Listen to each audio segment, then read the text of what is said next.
Some couples just have personalities that are more prone to having arguments. I love hearing different stories of people talking about their own parents and their own marriage as well and talking to one another. But hearing the vast spectrum of people who never fight and fight often, and how this is not a direct correlation of happiness and choosing to stay together and dissatisfaction or separation. It's not fight less, live better, or fight less means that you are more in love. And it's not that fighting also doesn't mean you're in love or you're not in love or you're in a good or not good season in your relationship. It's just that everybody's personalities are very, very different. And then the thing about marriage or a chosen relationship is that you have two people who are both very different people from, the rest of the world because our brains are just so unique. And then they get together and they are making joint decisions. Isn't that cute? Isn't that funny? Isn't that funny that life works that way? And so there are couples that they just are going to argue more. That is part of their communication. Maybe one of them are prone to it and the other isn't, and then that's irritating and then that causes arguments or maybe they're both prone to it. And then the opposite, maybe it's just two people who are both a little more avoidant or choose to do conversation without a lot of emotion or escalation or back and forth. And it's not right or wrong. It's what happens in the midst of all of that.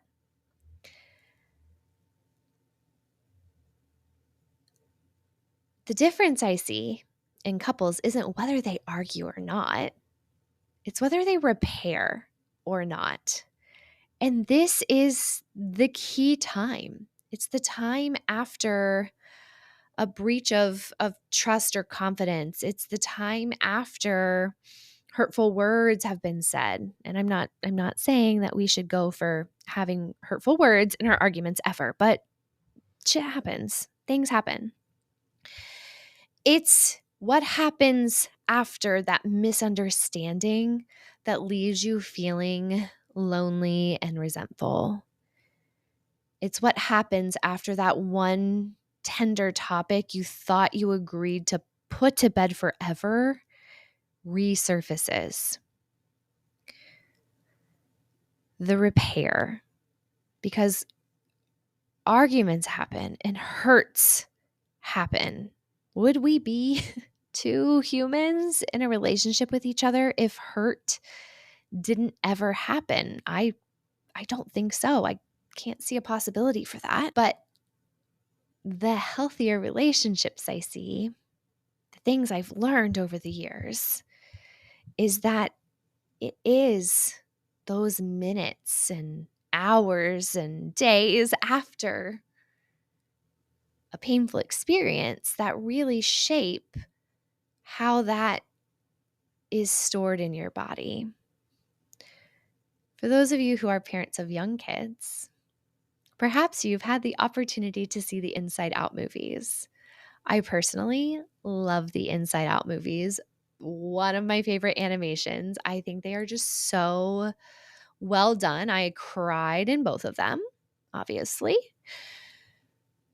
But the thing is, I'm not remembering the girl's name right now, but the little girl, the main character, has all these glass balls and they are her memories and they're different colors.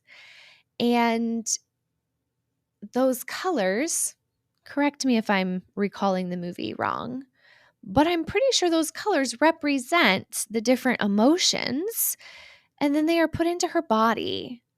And I want you to think of your interactions with your partner like this. Things are going to happen.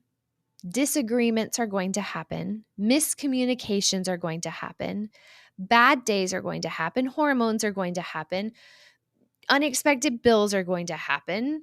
Friend feuds are going to happen. School pickups on a day that life is already chaotic is going to happen.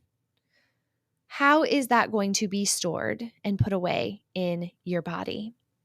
This is where the work I do with couples on understanding how their personalities impact their interactions, understanding what key values and priorities they can come back to, understanding how to give and take in the relationship,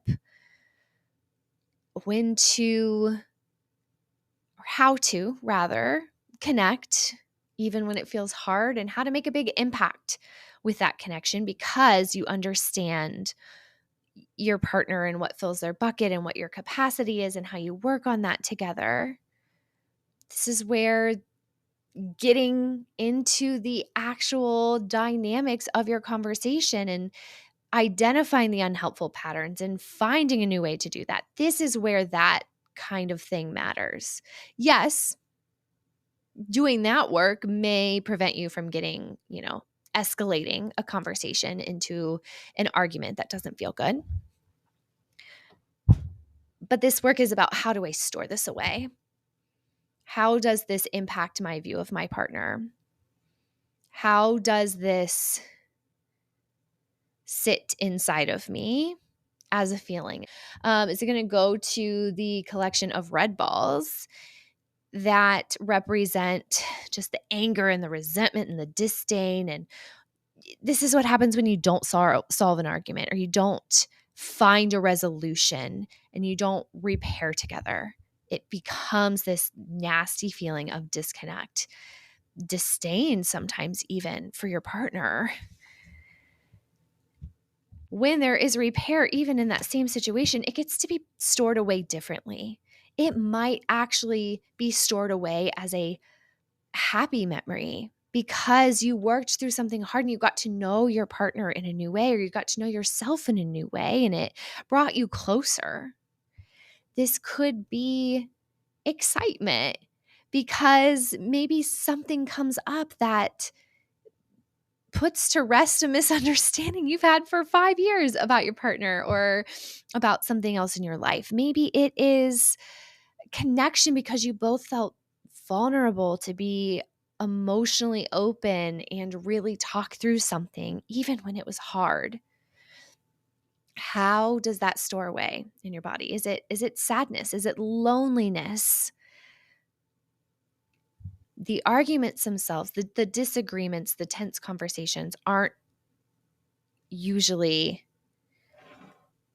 what has the biggest impact. And that's the part we get to build skills around. That's the part that you can find more control over and employ new skills and ways of handling that. This weekend, I had a pretty tense conversation with my husband, and it was tears. And if I'm being completely honest, at one point it was some yelling. The kids were away, and we raised our voices a little too much. I don't love that. We quickly got to the point of our misunderstanding. And isn't it so silly sometimes when it's like, really, this is what sent us overboard, was this silly misunderstanding. But it was those skills of, whoa, we got to pull this back. We've got to repair this. We've got to step back and get curious. Let's ask more questions. Let's not be so defensive that we're trying to prove our point and shove it in one another's face. And then let's recognize, like, what are the emotions here? What are the patterns that we could get into that we want to avoid? What are the ways that we can go back and forth as needed to understand one another in this situation? That did not come natural to us. And that is what the work of discovering ourselves, discovering our communication patterns, and really working towards changing those and being on what I think is a lifelong journey of growing together, but choosing that And that's where a couple hours later, I was thinking, wow, I am storing this time, the last 2 hours that was a hard conversation and had tears and anger and, even laughter. I'm storing that as a happy memory, even though the experience wasn't all that pleasant, because in all of that, I walked away feeling more intimately connected to my husband than I did before it. And I felt that I understand more pieces of him, more things about him, which feels like intimacy. And I guess I just wanted to record this one today after that experience because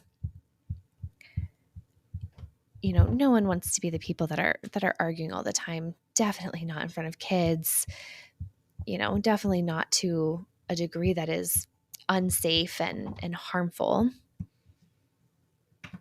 But sometimes we love to hold these assumptions that people who argue must not be good at communicating, or they must not have a great relationship, and people who never argue must be great at communicating and they must have a great relationship, and that is just not always representative. What happens from an argument or disagreement is what impacts how you hold that and how that impacts your overall feelings or energy towards your partner. And maybe you're ready to explore that. Maybe you are ready to understand what you and your partner are both bringing to the table in your relationship and in your communication, and how you can ground and recenter and break some of those nasty habits and store more happy memories, store more joyful memories, or more things that feel like intimacy and connection, and less of the things that feel like isolation and loneliness and resentment and disgust, because it's not going to be perfect. But if we can shift a few things so that the good energy and the good feelings towards your partner outweigh the negative energy and those feelings, I think you're going to see how big of an impact that can have to shift that weight a little bit more and enjoy a little bit more of your relationship together right now in this season where you are. If you enjoyed this episode, I would be so grateful if you take a minute to help spread the word. As a small business owner, shares and reviews go a long way. So share this episode with a friend, share it on your social media, and please leave a review if you haven't done so. This helps these messages get to more mamas, and you guys, that's how we change the world.